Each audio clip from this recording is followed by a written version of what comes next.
Buenas tardes y un saludo a todas las personas que se están conectando a este foro virtual organizado por la Asociación Puertorriqueña de Profesores Universitarios y titulado Los docentes por contrato en la Universidad Neoliberal. Este foro virtual forma parte del paro académico por un diálogo nacional por la UPR, organizado por la APU el 19, el 20 y el 21 de agosto. Parte de un foro virtual que forma parte de un paro denunciando toda una serie de elementos que empeoran nuestras condiciones laborales como docentes en la Universidad de Puerto Rico, en el sistema principal universitario del país. Antes de empezar, quisiera decir que en el día de hoy por la mañana hubo 2 conferencias virtuales del tema de la reforma universitaria. A las 9 de la mañana hubo un foro titulado Trasfondo y contexto de la reforma universitaria y uno a las 10:30 titulado Propuesta para una nueva ley universitaria, gobernanza, docentes y estudiantes. Esta segunda parte del día de hoy se le dedicará a temas que tienen que ver con la universidad bajo el estado actual del neoliberalismo en estas últimas décadas, en estas primeras décadas del siglo XXI. Este foro, Los docentes por contrato en la Universidad Neoliberal, cuenta con 2 ponentes, Ramón Rosario Luna y María Collazo. Y la estructura de este foro es relativamente sencillo. Ramón iniciará con el diálogo, con una ponencia, luego María Collazo, y finalmente abriremos el diálogo a las preguntas que se estén haciendo o comentarios que se estén haciendo a través de la transmisión en vivo por Facebook Live. Voy a dar la biografía introductoria de cada ponente justo antes de que hablen, así que ahora empiezo a presentar a Ramón Rosario Luna. Ramón Rosario Luna tiene un doctorado en Psicología Social de la Universidad de Puerto Rico. Trabaja como profesor en el Departamento de Sociología y Antropología de la Facultad de Ciencias Sociales del recinto de Río Piedras de la Universidad de Puerto Rico. Allí enseña los cursos Principios de Sociología, Teoría Sociológica, Metodología de la Investigación y Técnicas de Investigación. Colabora con el programa de educación universitaria para confinados. Allí enseña diversos cursos de ciencias sociales y sobre música. Ha publicado ensayos sobre condiciones laborales de los profesores en la universidad contemporánea, sobre la relación entre música, cultura y poder, sobre la relación entre ecología y capitalismo y sobre epistemología de la ciencia moderna. Fundó y dirigió el Comité de Docentes sin Plaza de la Asociación Puertorriqueña de Profesores Universitarios. Ahora le dejo el piso a Ramón, no sin antes decir, que no quiero que se me olvide, que en el apoyo técnico teníamos a Javier Córdoba ayudándonos y asistiéndonos.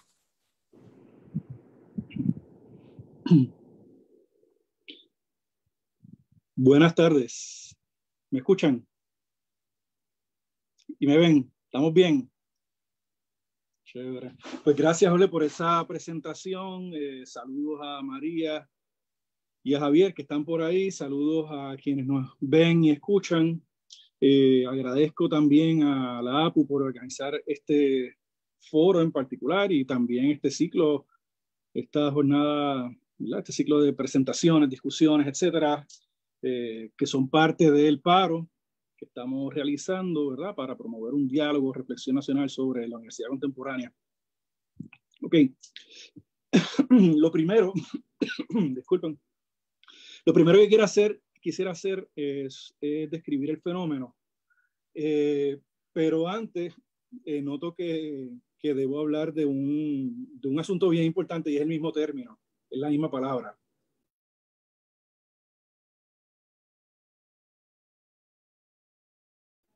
La misma palabra, docentes sin plaza es el término que yo prefiero utilizar, no profesores por contrato, porque docentes sin plaza te implica que los profesores usualmente tienen plaza y deben tener plaza. Propongo que ese es el término que se usa siempre, que se use siempre. Entonces el fenómeno en términos generales, pues ¿cuál es? Un incremento de los docentes sin plaza en los últimos años, últimas décadas. Eso tanto bajo administraciones PNP como PPD ha ocurrido, ¿ok? Es un fenómeno propio del contexto neoliberal que vamos a hablar más adelante. Quisiera comentar que el salario de los docentes sin plaza a tarea parcial es paupérrimo, que es 4 veces menor por la misma paga que los que trabajan a tarea completa. Si sacáramos la tarifa por hora es más o menos $8 la hora, lo que significa que trabajando, esto prorratea como a $16,000 al año.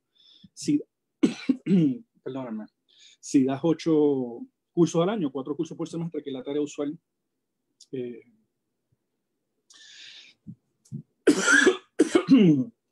los contratos típicamente para los docentes sin plaza son semestrales,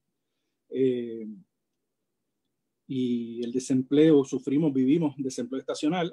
Contrato semestral significa que pues estamos expuestos a que nos expulsen, no nos boten del trabajo, no nos renueven contrato en cualquier momento, a partir del final de cualquier semestre. Hay desempleo estacional, quiere decir que en verano usualmente no cobramos, no tenemos plan médico y no cotizamos para retiro.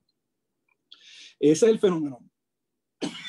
Para entenderlo, yo propongo que examinemos la relación capital-trabajo. Esa es una en la cual el trabajador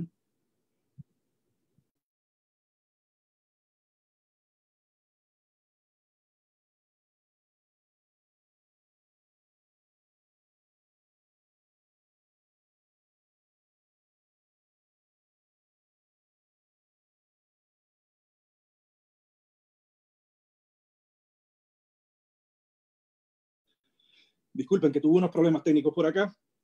Primero examinamos la relación capital-trabajo. Es una en la cual el trabajador no es dueño de los medios de producción, no es dueño de la empresa en la que labora. Y eso implica pues que el patrono decide, ordena, el trabajador ejecuta, obedece. Y que hay una relación muy particular con los productos. El patrono, aunque no crea los productos, es dueño de los mismos, los controla. Y el trabajador, aunque creó los productos, no es dueño de eso que él creó. Esto implica el concepto de plusvalor o plusvalía, ¿verdad? Donde el trabajador produce una cantidad de salario, una cantidad de valor mayor a su salario, y el patrono se apropia de ese valor, de esa plusvalía. Esto en el proceso capitalista pues se ha transformado en el tiempo. El capitalismo no es único, cambia históricamente. Y esto te plantea que hay una relación que en algún momento significó que se pasó de hacer tareas manuales a hacer tareas mecánicas. Eso es lo que parece que está pasando en este contexto de pandemia y educación en línea. Disculpen.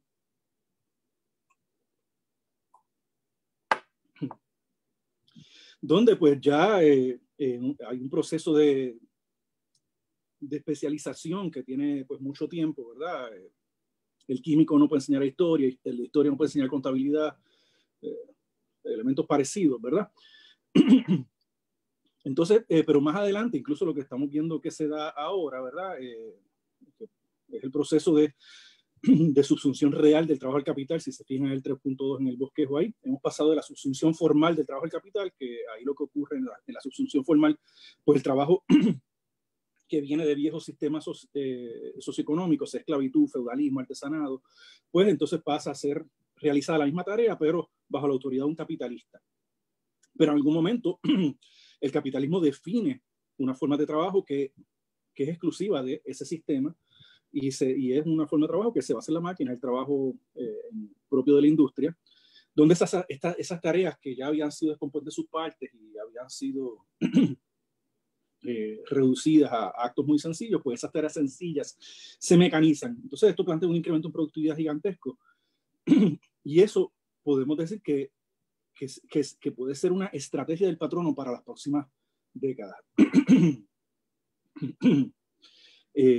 Porque pues entonces el patrono pudiera decir, bueno, pues en vez de que cada estudiante tenga 25, en vez de que cada profesor tenga 25 o 30 estudiantes, pues digamos, pues le pones un micrófono y puede llegar a 100, 150 estudiantes, y entonces hay un incremento de lo producido por cada profesor, y eso dicho así solo puede sonar muy bonito, pero eso puede significar que entonces en vez de que necesitas 3 o 4 profesores para 100 estudiantes, bueno, pues con un solo profesor lo hace. Entonces, pues ahí hay una mayor explotación del profesor y hay un desempleo, porque hay reducción de los puestos laborales. ¿Ok? Y también, propio de este contexto de pandemia, educación en línea, parece que se va planteando la automatización, se va contemplando, en otros lugares ya va ocurriendo también, y esto plantea que la acción de las máquinas, en términos generales, en la industria, ¿verdad? Plantea que la acción de las máquinas no requiere trabajadores más allá del creador del contenido, aplicando a la universidad, y de una programación tecnológica y mantenimiento de los programas. Esto pues es un incremento a ultranza de la productividad, algo que venía ya con la mecanización del trabajo propia de la industria, pero se intensifica más aún. Pero entonces, si bien es cierto que hay un logro humano de incrementar la productividad, se puede llegar a más gente, pero también es cierto que bajo el capitalismo ese logro pues se maneja de un modo problemático, porque entonces significa que los patronos abren menos puestos de trabajo y hay más explotación a los que queden trabajando, que sería un grupo pues más reducido, ¿verdad? Esto se puede ver quizás con las clases grabadas, ¿verdad? Y hay universidades que están haciendo esto hace algunos años ya, esto no empezó 2020 por la pandemia, esto es un proceso que lleva décadas en la universidad, obviamente a nivel del sistema económico general, pues desde principios del siglo XIX, incluso finales del siglo XVIII, pues a partir de la máquina de vapor James Watt, pues sabemos que esto se va dando. Quiero aclarar que la postura que propongo que debe asumirse no es tecnofóbica. Lo que pasa es que también planteo que no debemos ser tecnófilos, no debemos ser pro tecnocracia, ¿verdad? Sino que más bien depende cómo las tecnologías se usen, pues estas pueden ser realmente liberadoras o tremendamente problemáticas. Bajo las relaciones capitalistas, bueno, por las razones que ya he planteado, pues el uso de las tecnologías de enseñanza pues son tremendamente problemáticas, como lo han sido en la industria general. Pero en la medida que haya otra forma de control de las tecnologías, en la medida que haya otra dirección de las instituciones educativas y de los lugares de trabajo, pues entonces el incremento en productividad puede ser apropiado por los trabajadores con mayor ingreso o teniendo el mismo ingreso, pues reducir la jornada laboral teniendo el mismo ingreso. Pero eso supone otras relaciones de propiedad, otras relaciones de producción, otras formas de manejo y control de la tecnología. Quisiera aclarar, aunque fuera brevemente, el punto 4, ¿verdad? Y es cómo a nivel de Estado se ha manejado, cómo se ha manejado la economía del Estado, es lo que se llaman las políticas económicas, ¿verdad? Y pues quisiera hacer muy rápido, no hay mucho tiempo aquí, ¿verdad? Pero quisiera plantear que pues hay que si bien es cierto que el capitalismo industrial nació en un contexto que también acunó el liberalismo de mercado, pues eso fue muy problemático. La sobreproducción es gigantesca, surge una crisis económica cíclica de cada 6, 8, 10 años, descomunales e inmanejables. La Gran Depresión fue el máximo ejemplo de eso, que tiene fuertes vínculos con el fascismo, la Segunda Guerra Mundial. Y pues estuvo más o menos vigente ese liberalismo de mercado durante todo el siglo XIX, se fue implantando durante el siglo XIX y estuvo más o menos vigente hasta los años 30. Ya fue insostenible el liberalismo de mercado. Y pues eso porque significó no solamente crisis económica, sino crisis social y crisis política. Entonces vino una época reformista desde los años 40 hasta los años 70 del siglo XX, en el cual pues en buena parte también por un contexto internacional que incluyó revoluciones socialistas, pues los patronos tendieron a ceder y ceder a los reclamos de los trabajadores. Y entonces hubo un logro general de condiciones laborales y se generalizaron en los contextos laborales, pues el tiempo completo, la permanencia, plan médico, vacaciones, retiro, y las universidades más o menos funcionaban en esos términos. Y hubo otra serie de intervenciones, políticas redistributivas del Estado, ¿verdad? Pero hubo una serie de crisis que no vamos a entrar en detalle en los años 70, ¿verdad? Una estanflación, reducción de la tasa de ganancia debido al incremento de la inversión tecnológica, la crisis petrolera, múltiples razones llevaron a una crisis económica muy dura y a que el keynesianismo pues entrara en crisis, ¿verdad? Y entonces pasamos a una fase que más o menos podemos decir que inicia en 1980, que es la fase de política económica neoliberal, que es la que estamos todavía, ¿verdad?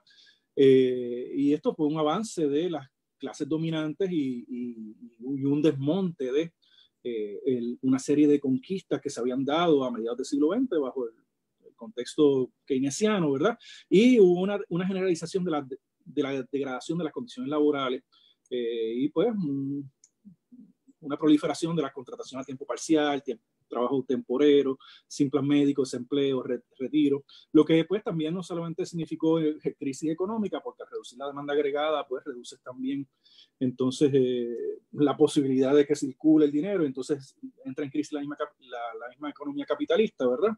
Una paradoja, los mismos capitalistas avanzando sus intereses de bajar tasa de ganancia, pues lo que hacen es crear una economía en tremendas crisis. Pero es así, ¿verdad? Cualquiera que estudie un poco a Keynes, ¿verdad? O que sepa economía política básica, pues sabrá que si reduce la demanda agregada, pues entonces no hay donde vender la sobreproducción y advienen crisis económicas gigantescas.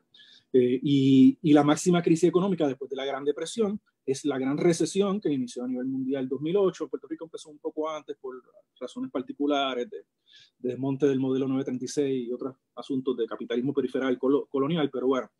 Pero a nivel mundial, pues a partir de 2008 se dio una crisis general, la más grande que ha habido desde la Gran Depresión, pues obvio, tú haces todo ese desmonte de las conquistas de los sectores subalternos que se dieron bajo el rubro keynesiano y entonces reduce la demanda agregada y entonces pues lo que va a ocurrir es que ante menos demanda agregada, menos posibilidad de venta, no se valorizan los productos, las empresas tienen baja tasa de ganancia, entonces hacen menos inversión, entonces es una crisis económica general, ¿verdad? Paradójicamente generada por los mismos capitalistas, ¿verdad?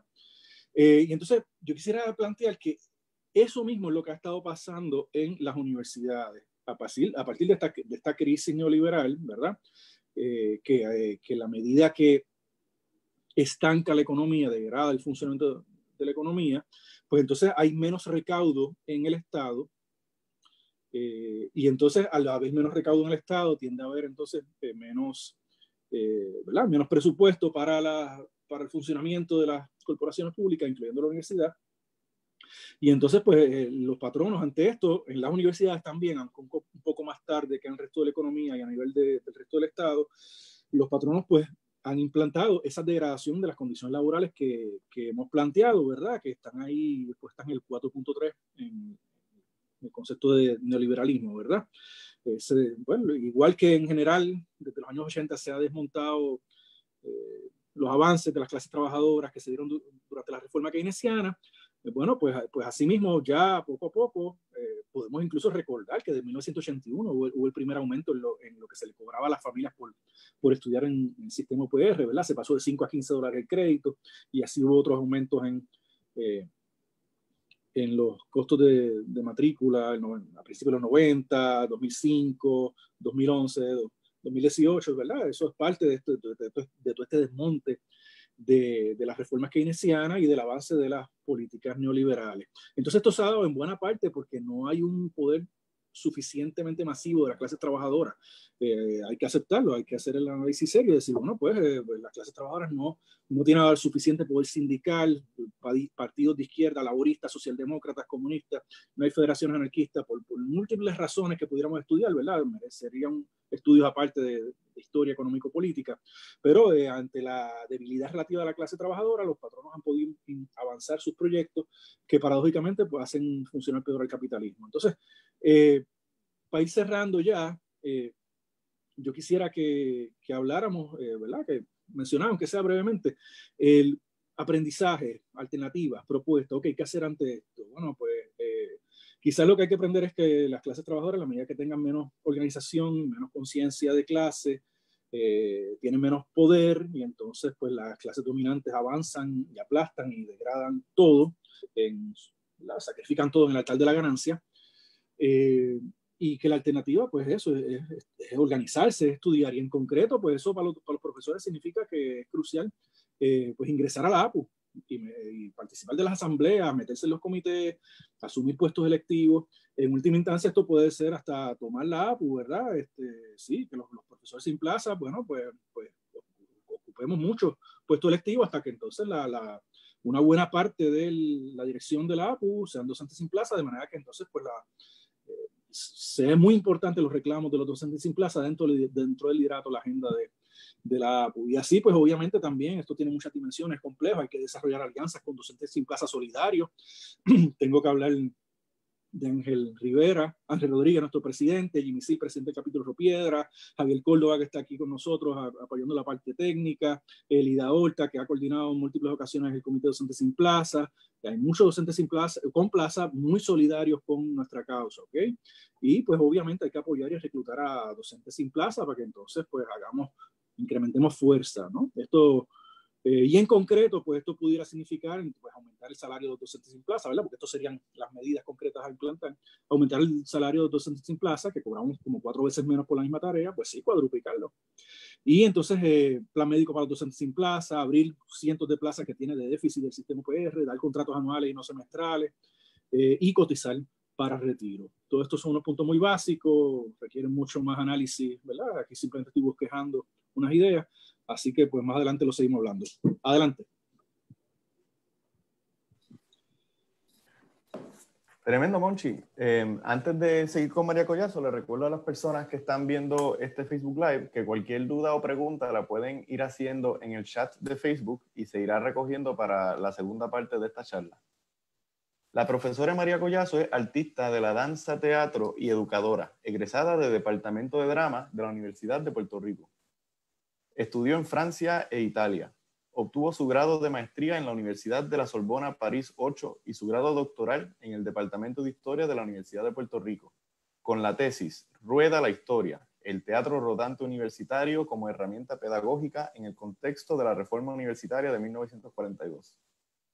Con una vasta experiencia como docente, artista e investigadora, actualmente continúa desempeñándose como profesora en el Departamento de Humanidades de la Facultad de Estudios Generales, Recinto de Río Piedras.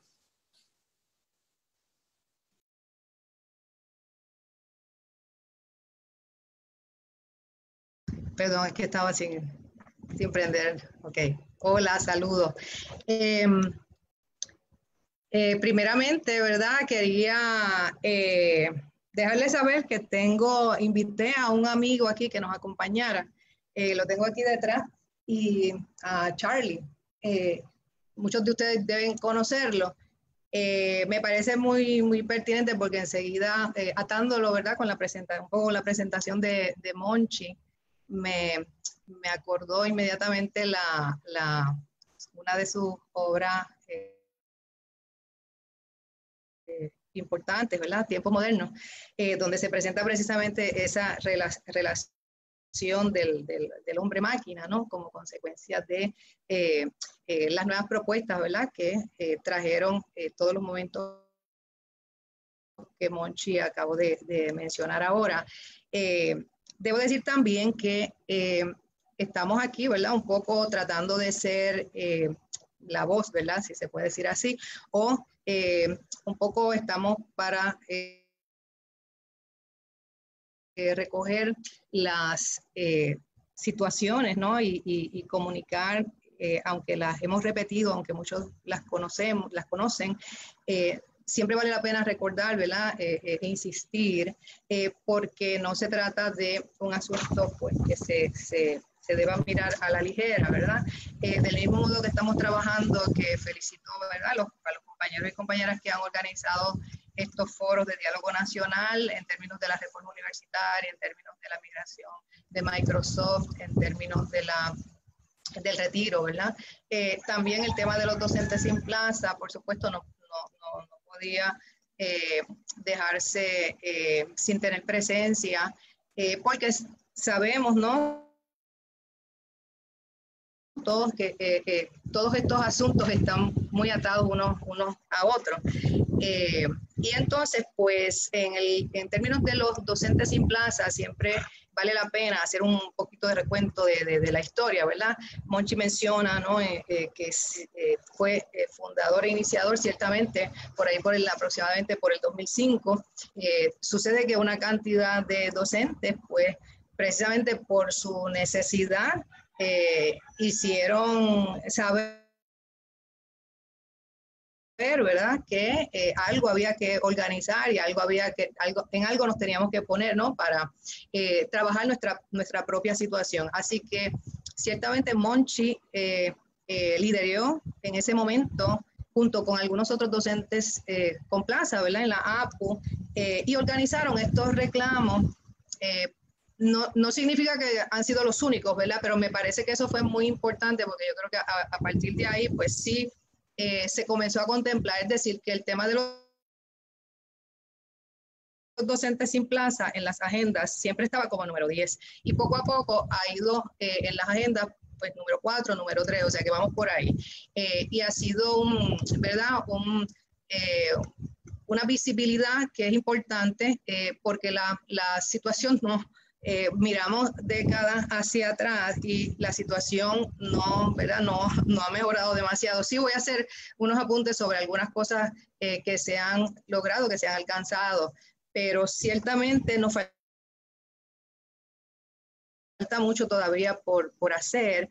Debo decir también y agradecer que si bien tenemos que reclamar, ¿verdad? En ciertos sectores en la universidad, también tenemos que reconocer que hay otros que han sido muy solidarios, muy empáticos y activos inclusive en los reclamos de los docentes sin plaza a través de su historia, ¿verdad? Debo decir también que, por ejemplo, poner en contexto algunos momentos que cómo se vio el docente sin plaza, cuál fue entonces la relación. Por ejemplo, en el 2010, que tuvimos una huelga, a consecuencia de esto, pues hubo una merma importante de estudiantes que ya no regresaron a la universidad o que decidieron ir a otro sitio, por lo tanto hubo menos secciones y menos contratos. Así que en ese momento muchos docentes sin plaza quedaron fuera. También en el 2017, que hubo otra huelga entre una y otra, ¿verdad? Entonces hubo un aumento de docentes sin plaza, bastante importante. En ese momento también, dadas las circunstancias de que había huelga, había un poco la posibilidad de encontrarse, de reunirse distintos profesores de los otros recintos, ¿verdad? Y logramos organizar algo que me pareció muy interesante, ¿verdad? Que ojalá se pudiera retomar en conjunto con todos los sectores que están trabajando con esta realidad, ¿verdad? El docente sin plaza. Y fue la CONAD, ¿verdad? La Coordinadora Nacional de Docentes sin Plaza. Fue importante porque allí participaron y se activaron, ¿verdad? En esa búsqueda de alternativas. Fue un trabajo bastante intenso que ojalá se pudiera recuperar. Claro, eso pudo ser así por las circunstancias huelgarias, es decir, que estábamos enfocados en distintas luchas, no dentro de la misma huelga, y en el caso de los docentes sin plaza se pudo expandir, ¿verdad? Fue un momento en que se pudo extender marcadamente hacia otros compañeros y compañeras en los distintos recintos. Incluso se contempló la inclusión de la Escuela de Artes Plásticas, el Conservatorio de Música y las universidades privadas. Claro, ese era, ¿verdad? Era como un plan más ambicioso, pero sí miramos, ¿verdad? Dentro de los recintos UPR, de verdad que pudimos levantar un poco datos. Llegamos a hacer hasta una asamblea que se quedó después en el camino, ¿verdad? Un poco en el desgaste, porque esa experiencia, yo creo que lo que más comprendimos ahí, ¿verdad? Es la vulnerabilidad extraordinaria, importante, ¿verdad? Que tenemos los docentes sin plaza para hacer los reclamos. ¿Por qué? Porque los docentes sin plaza están hoy, este año, este semestre, pero quizás ya no están el semestre que viene. Los que estuvieron a lo mejor regresan o a lo mejor no regresan nunca más. Es decir, que es muy fluctuante, ¿verdad? Ese número para establecer los porcientos, para elaborar, por ejemplo, levantar data que sí existe, está dispersa, es posible recuperarla y organizarla, por supuesto que sí, eso es un trabajo enorme, así que cada vez les exhorto, ¿verdad? Por ejemplo, sé que la APU también ha hecho y hace constantemente ese trabajo de recuperar información que es muy valioso porque es la que nos da los números, los porcientos, y eso es lo que nos sirve para mostrar esa, ¿verdad? Combinadamente esa realidad, ¿verdad? Cómo podemos decir exactamente cuáles son, pero se nos complica en el sentido de que sí podemos levantar esa data, ok, pues lo que pasó en el 2018, 2019, 2019, 2020, el semestre que viene, muy bien, pero pues el tiempo sigue caminando y vuelven otra vez y los docentes sin plaza se mueven, ¿verdad? Es decir, que esa inestabilidad es lo que hace más complicadas los reclamos en conjunto, ¿no? Siempre hay algunas personas que han sido y son consistentes,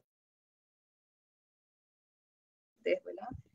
A ellos nuestro mayor agradecimiento y por otro lado, pues también me gustaría, que me quedo aquí, perdónenme, que quería comentar.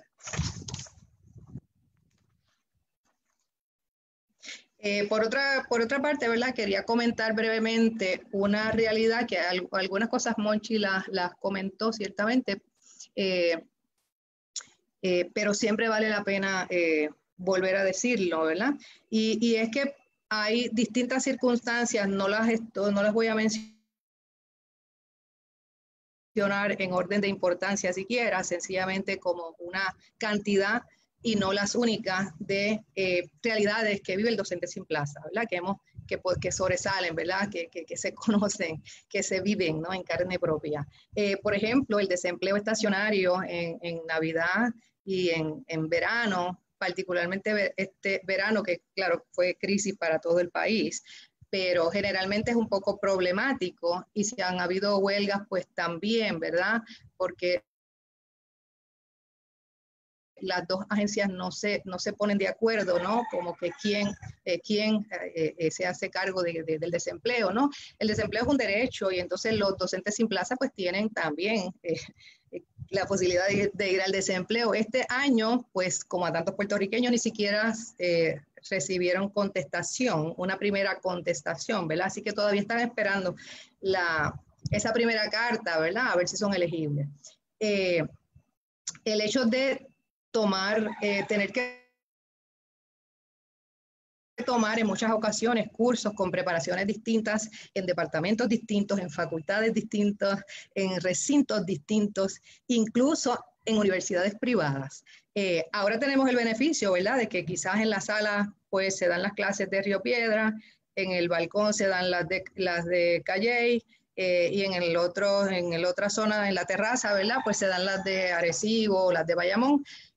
Quizás no hay el gasto de gasolina y almuerzo y peaje, todo eso, pero sí, si bien pensamos en que todos los docentes en este momento, ¿verdad?, no se nos ha informado de ningún tipo de ayuda, ¿verdad?, o remedio para resolver situaciones tan simples como que estamos usando nuestros propios equipos, que a veces no tenemos los equipos adecuados, que tenemos que, ¿verdad?, consumir nuestra electricidad, consumir nuestra internet. Eso les pasa a todo el mundo, así que podemos imaginar cómo pasa para los docentes sin plaza, ¿verdad? Sobre todo, me parece más importante siempre, por supuesto, y cuando hablo, en mi cabeza lo que estoy pensando más que nada es en las tareas parciales, ¿verdad? Que son todavía más, es un asunto todavía más delicado, ¿no? y más fuerte para vivir. Así que ese recorrido que se tiene que hacer para alcanzar un salario menos precario, ¿no? Con una recarga impresionante, a veces con unas circunstancias familiares, de hijos, ¿no? Etcétera. Así que no es para nada una maravilla, ¿verdad? Lo que se tiene que aceptar, ¿no? Porque se tiene la necesidad de trabajar, porque hay que mantener una familia, porque tenemos, pues como todo el mundo, que pagar cuentas, y como todo el mundo queremos hacer un trabajo en la universidad, en la academia, porque eso es lo que escogimos hacer, o eso es lo que deseamos hacer, y ahí es donde queremos poner nuestras mejores energías, ¿no? Y nuestras mejores experiencias, o sea, queremos dar ahí, ¿no? Es ahí donde queremos dar nuestro trabajo. Por otra parte, pienso en cómo se fomenta la cultura del contrato a una escala salarial por compensación. Sabemos que la escala salarial por compensación equivale no es otra cosa que a salario de pobreza, ¿verdad? Así que de ninguna manera se puede pensar que es proporcional a un curso en una tarea completa. Es decir, quiero verla para explicarlo de otro modo, si tomamos lo que se le paga a un docente con tarea completa y sacamos aparte un curso, cuánto el docente con plaza está recibiendo por un curso, no es lo mismo que recibe el docente con tarea parcial por un mismo curso, ¿verdad? Que tiene la misma responsabilidad, que tiene la misma carga, ¿verdad? Es decir, que al no ser proporcional, estaríamos planteando la necesidad de igual paga igual paga igual paga de trabajo por igual salario, ¿verdad? Es decir, que también es como vivir la experiencia de los contratos, pues me parece que es como que se vive el eterno retorno, ¿verdad? Donde ve cómo su contrato se extingue en 4, 5 o 10 meses para volver a crearse en el mejor de los casos, porque a veces no vuelve a crearse, ¿verdad? A veces ahí rompe el eterno retorno. La tarea parcial cobra casi el 75% o quizás menos. Esa es una data que de hecho tomé de un trabajo que escribió Monchi para Cátalos. Después quizás pueden poner el enlace, ¿verdad? Un trabajo extraordinario que tiene Monchi. Y de ahí es que tomo este dato. Es decir, que la tarea parcial cobra casi 75% menos que los que tienen plaza, y su pago por hora es equivalente pues al salario mínimo, ¿verdad? Ese es como el cálculo aproximado. De otra parte, el docente sin plaza vive en ansiedad, vive la ansiedad e inestabilidad de quedar sin trabajo, ¿no? En ocasiones vive la censura y hasta la autocensura. Si le interesa la investigación, pues no puede solicitar los fondos de investigación porque no tiene un probatorio, ¿verdad? Y es con ese requisito que puedes competir para fondos de investigación. Por otra parte, los retrasos en sus pagos, que es bastante común, ¿verdad? Cada semestre. Sé que han habido algunos esfuerzos en que eso mejore, por supuesto, pero digamos que cuando un docente firma un contrato, sabe que no va a cobrar con normalidad, ¿verdad? Va a cobrar muy posterior, ¿verdad? A lo que se esperaría. De hecho, hay docentes que aún se ha sabido, ¿verdad?, que no han cobrado el semestre pasado, que no han cobrado tareas y labores que hicieron en el verano para DCEP. Así que son algunas cosas, ¿verdad? Se me quedan muchísimas, pero sé que el tiempo lo tenemos que compartir. Entonces pensé también que acciones a tomar, ¿verdad? Porque a todo esto, ¿qué podemos pensar? Bueno, ¿qué se ha hecho? ¿Qué podemos hacer? Bueno, entre las cosas que se ha hecho, por ejemplo, en términos de la visibilidad, todos esos esfuerzos organizativos, ¿verdad? En distintos momentos, eso ha sido importante. Por otra parte, la APU propuso la GET, ¿verdad? Que fue el Plan de Garantía de Empleo Docente, que propone crear un registro nacional de docentes sin plaza, que reconozcan la antigüedad de estos docentes. Por supuesto, esto lo motiva el cierre de recintos, el cierre de programas, etcétera. Esto se ha planteado, ¿verdad? Según entiendo, en la Junta Universitaria y ha estado bajo consideración de algunas personas que deberían tomarlo, ¿no? Y ponerlo en práctica, ¿no? Sin embargo, ese es un buen esfuerzo, por supuesto, pero todavía hay que lograr algo más, tiene que suceder, ¿verdad? Todavía eso no sucede. En el Senado también se ha buscado establecer una normativa para la contratación con el propósito de evitar la arbitrariedad, porque ha sido también un reclamo, ¿verdad? A través de distintos momentos de los docentes. Entonces es como una desprotección, es como quedar como, bueno, ¿a qué recurro, verdad? ¿A qué tomo de referencia, ¿no? Para hacer mis reclamos. Así que es como, se queda como en una indefensión, ¿verdad?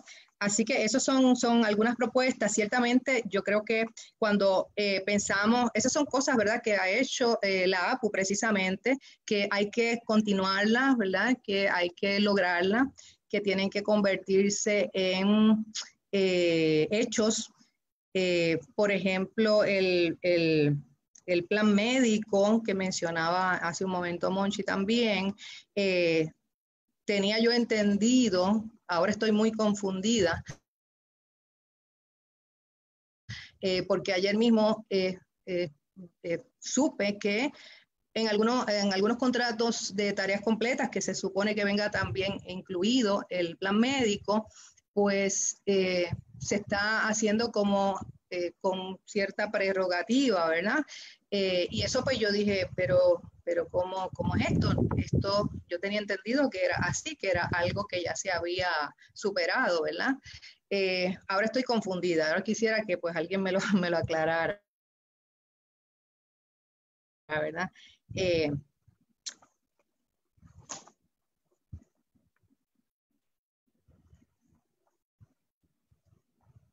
Entonces, pues también pienso en que del mismo modo que hay profesores y profesoras que han sido súper solidarios y que han hecho trabajo importante en defensa y en búsqueda de una justicia laboral para los docentes sin plaza, también sabemos que todavía falta mucho por sensibilizar a otros compañeros y compañeras que participan en los cuerpos y las estructuras universitarias, que son los espacios donde se pueden lograr certificaciones, reglamentos, es ahí, porque entonces, si no es ahí, ¿dónde? Bueno, hay otras alternativas siempre, ¿verdad? Pero bueno, si entramos, ¿verdad? Entonces, ¿qué estructura, ¿verdad? ¿Qué coyuntura tiene y propone la universidad para tratar los asuntos docentes? Pues son en esos cuerpos, entiendo yo. Así que hace mucha falta que compañeros y compañeras, los que lo hacen muy bien. Nos queremos referir a los que todavía no tienen esa empatía, todavía quizás no han hecho la conexión con el retiro, todavía no han hecho la conexión, ¿verdad? Porque el retiro hay unas personas que van a salir y otros tienen que entrar, porque cómo se nutre, ¿verdad? Cómo se nutre. Y entonces, si nos dirigimos a las tareas parciales y no exigimos, ¿verdad? O no logramos, no alcanzamos que desaparezcan las tareas parciales y que se conviertan en tareas completas, pues todavía nos faltaría trabajo por hacer, y eso es lo que, ¿verdad? Una de las cosas que me parece como acciones, ¿verdad?, a concretar. Decir que esas estructuras universitarias, ¿verdad?, deben permitir, ¿no? Pero los lugares, ¿verdad?, se componen de personas, son las personas las que hacen las cosas o no las hacen. Así que es ahí mi llamado, ¿verdad?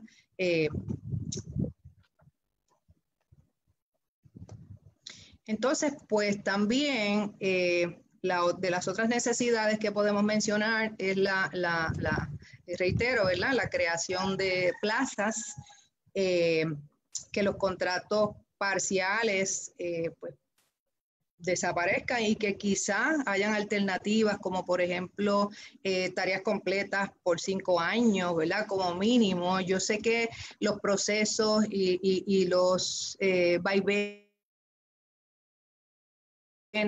de las instituciones, en este caso de la universidad, inciden, por supuesto, ¿verdad? Los recortes inciden, por supuesto, porque a lo mejor hay unos directores de departamento, unos decanos, ¿verdad?, etcétera, que quieren y que apoyan y que están muy conscientes y que quisieran, ¿verdad? Y de pronto, no se puede, pero entonces busquemos las raíces, ¿verdad? Así que busquemos las raíces que si las trabajamos, ¿verdad?, porque también hay que trabajarlas, evidentemente, bueno, pues podemos pensar cómo viabilizar lo otro, que es lo que queremos. Por otro lado, no queremos ser facilitadores. Ayer escuchaba la charla en la tarde, no recuerdo el invitado su nombre, ¿verdad? De nuevo, no tengo ningún problema con la tecnología, bienvenida, muy bien, pero es que no me lo puedo tomar tan así, ¿verdad?, como de la manera que lo expuso, sino me preocupó bastante, ¿verdad? Y ciertamente la tecnología va a seguir, ¿verdad? Porque, pues claro, las milicias siguen soltando, ¿no? Después que ya no necesitan ciertas tecnologías, pues empiezan a soltar la tecnología para uso común, ¿verdad? Así que eso va a continuar, porque ahí se invierte mucho dinero y hay que recuperar dinero, todas esas cosas suceden. Así que pero sí, no quisiéramos ser facilitadores, eso no. Nosotros queremos ser profesores, nosotros queremos seguir siendo profesores y profesoras. Para terminar, también quiero como un poco mirar de otro modo algo que dijo alguna persona, no recuerdo, algo que leí, ¿verdad? Que esto de los docentes sin plaza es un tema que sí, que hay que atenderlo, pero un poco más adelante, como en el futuro. El futuro no existe. Yo quiero, ¿verdad?, señalar que el tema de los docentes sin plaza es el presente. Muy bien.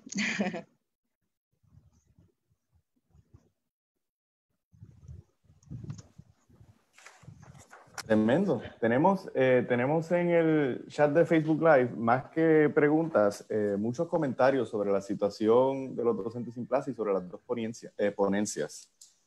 Por ejemplo, muchos comentarios que tienen que ver con la arbitrariedad del trato de los docentes sin plaza que hemos mencionado. Dice Javier Córdoba, aparte del problema de los docentes sin plaza es que se aplican diferentes normas en diferentes recintos y más aún a veces incluso dentro de un mismo recinto. Demasiada arbitrariedad. Adafuentes, por ejemplo, también comenta que María, los docentes sin plaza son defendidos por comités de personal, no todos. Sin embargo, la prelación a veces es alterada por directores y coordinadores a su gusto con el aval de los decanos, ¿no? O sea que el problema con nuestras contrataciones también está a distintos niveles, ¿no? Uno lo puede ver en distintos niveles de la administración. Claro. Claro, sí, yo no de ninguna manera tuve la intención de decir que eso es así, por supuesto que sé que es de la otra manera, claro, sí. sí, sí. No sé si quieren hacer algunas reacciones a alguno de los comentarios, alguna reacción de parte de Monchi y seguir la conversación. Jorge, sí, si me permite, sobre el concepto de arbitrariedad. Es certero captar que hay arbitrariedad y que es abundante. Es acertado también plantear que esa arbitrariedad es problemática.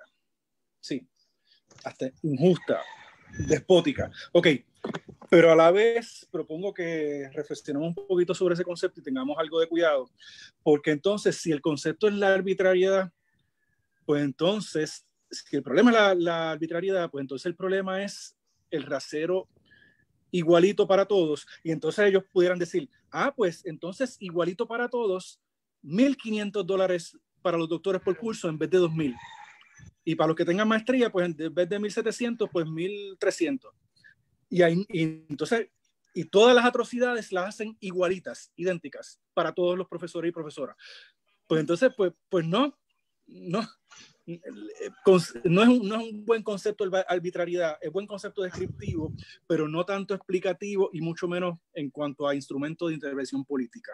Si la arbitrariedad es lo que definimos con el problema, pues entonces la solución es lo igualitario formal universal, pero la opresión brutal puede universalizarse. Así que entonces hay que buscar otro concepto clave. Entiendo que es el de igual paga por igual trabajo. Es el de abrir plazas, es el de acoger estas propuestas que María y yo hemos planteado, y lo que está de fondo es la política económica y política laboral neoliberal, y en última instancia es la relación capital-trabajo. Pero lo que llegamos a expropiar a los capitalistas, establecer democracia laboral en todos los centros laborales del mundo, bueno, pues entonces hay que organizarse y por lo menos sindicalmente lograr algunas cosas, ¿verdad? Y si hay partidos progresistas de por medio, pues se apoyan, ¿verdad? Dado que no sean de candidatos que quieren privatizar recintos de la universidad, ni que hablen con desprecio y hablándole malas palabras a los maestros, ¿verdad? Que eso también está por ahí.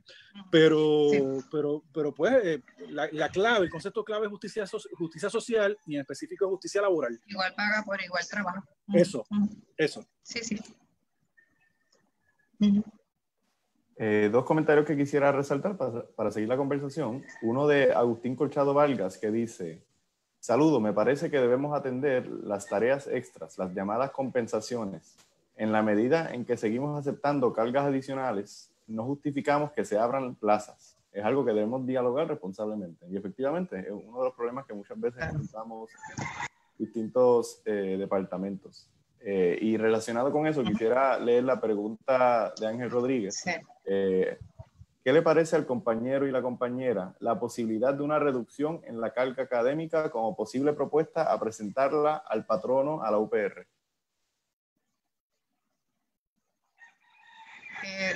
Reducción de carga.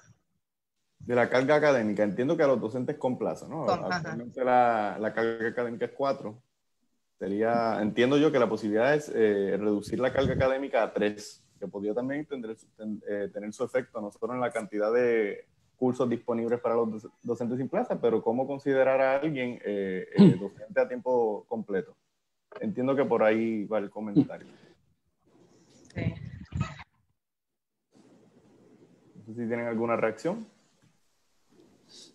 Yo de verdad, en ese sentido, lo veo bastante complicado, ¿verdad? Lo veo bastante complicado, pero lo que sí no debería ser complicado es que los profesores con plaza no aceptaran las compensaciones, ¿verdad? Eso me parece que sí, y de hecho hay algunos compañeros que claramente expresan: yo no quiero compensaciones porque va a haber un compañero sin plaza que se va a quedar sin cursos. Yo quiero subrayar, aplaudiendo lo que plantea el compañero Agustín Colchado, que es la exhortación a los compañeros con plaza, incluso a los compañeros sin plaza a tiempo completo, ¿verdad? Exhortarlos a no acoger compensaciones adicionales, porque cada sección que coja un profesor que ya ingresa $4 o $5,000 al mes, $60,000 al año redondeando, ¿verdad? Pues es una sección que, aunque sea unos escasos $2,000. Esos $2,000 son tremendamente significativos, porque si en vez de ingresar $16,000 ingresas 14,000, o si en vez de 14,000 ingresas 12,000, eso es profundizarse en la pobreza. O sea, eso es inaceptable. Cualquier persona que tuviera algo de corazón, sensibilidad, no haría eso. Sí, profesor Complaza, tengo que decirte que tu piscina es menos importante que la pensión alimenticia de mis hijos. Tengo que decirte que el que yo y los compañeros Complaza que comamos todos los días, eso es más importante que tu BMW. Sí, compañero, tienes que pensarlo, tienes que reconocer eso. Apuesto a que en algún momento lo vas a lograr, aunque lo empírico contemporáneo es un abominable contrafactual, como diría Ernst Bloch. Es un contrafactual el empírico contemporáneo de algunos, pero en algún momento tú vas a llegar a eso, porque tú eres, a pesar de todo, un ser humano, aunque no lo parezca.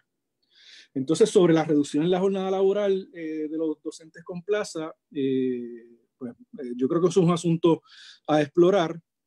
Estoy asumiendo que la propuesta que se contempla es manteniendo el mismo salario y que entonces esto plantearía pues liberar una serie de secciones, una buena parte de las secciones que la dan los docentes Complaza, pues liberarlas de manera que se tenga que contratar más gente, pero entonces hay que tener cuidado con eso, porque entonces el patrón pudiera decir tranquilamente, chévere, pues ustedes den 6 créditos por año y entonces en los otros 6 cursos por año, y los otros 2 cursos que tú hubieras dado, la diferencia entre 6 y 8, pues los contrato a gente sin plaza y entonces igualito a $2,000 por curso.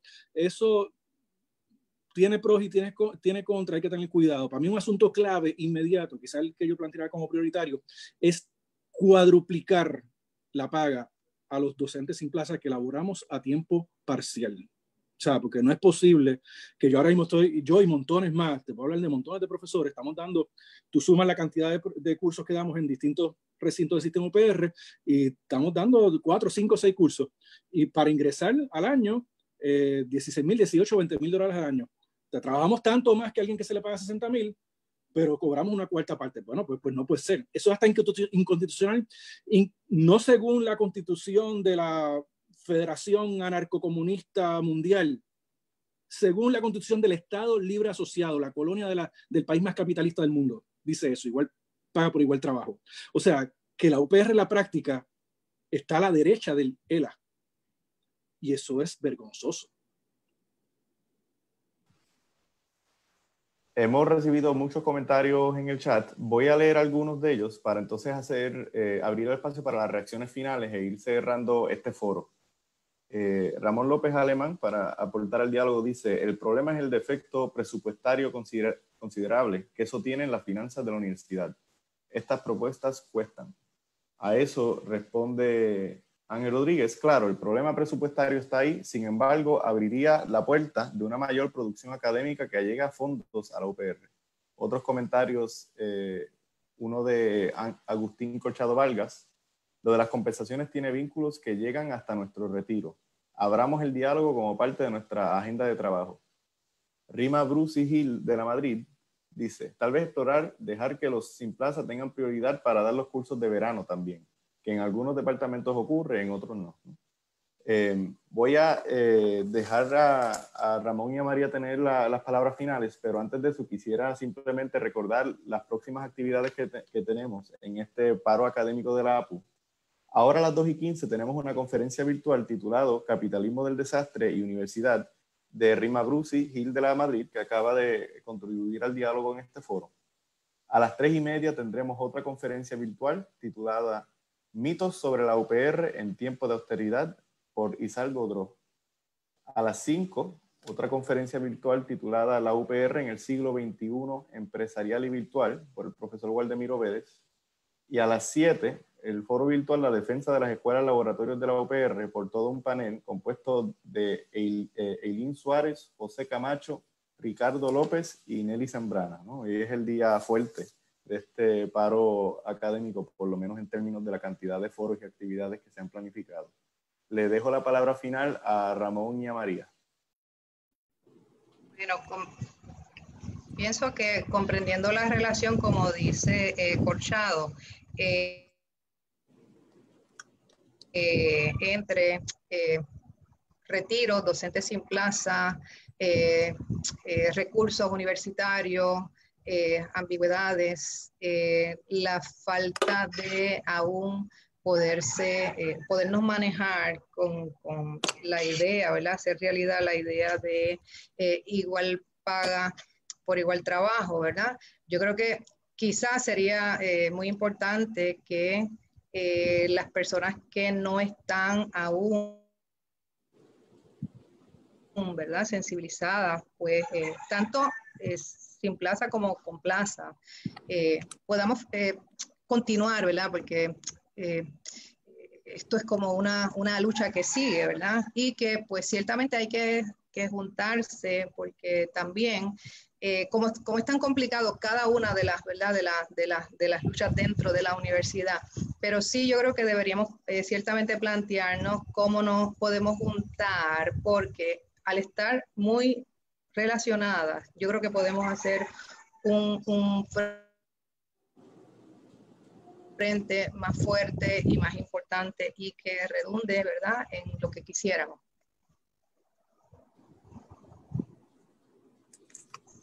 Bueno, yo quisiera comentar que el presupuesto es crucial, ¿verdad? En la medida en que haya presupuesto disponible, entonces se puede pagar de una manera respetuosa, decorosa, decente a los docentes sin plaza que elaboramos a tiempo parcial.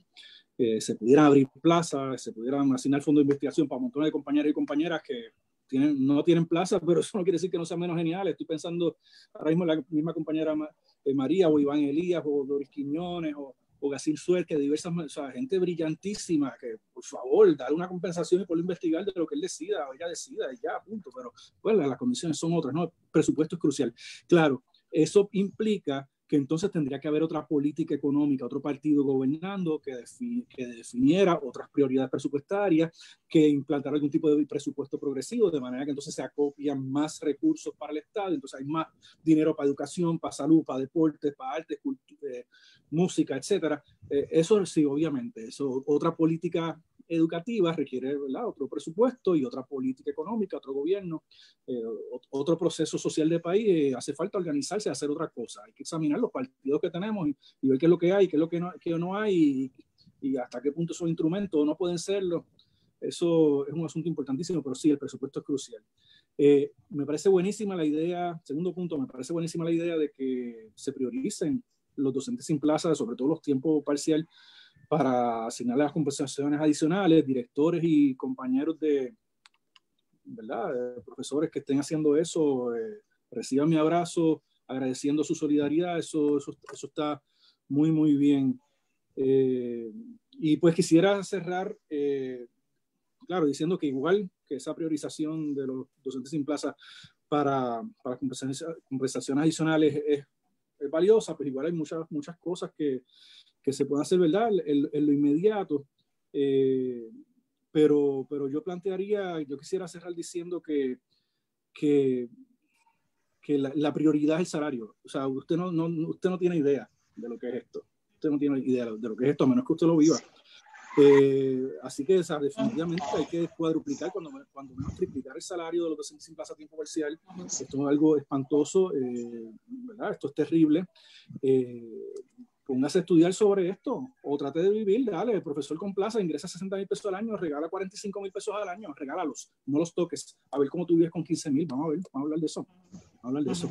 Entonces quisiera cerrar ya diciendo que sí, hay que trabajar las alianzas, apoyar a los profesores con plaza que son solidarios con nosotros, convencer a los que no son solidarios, ¿verdad?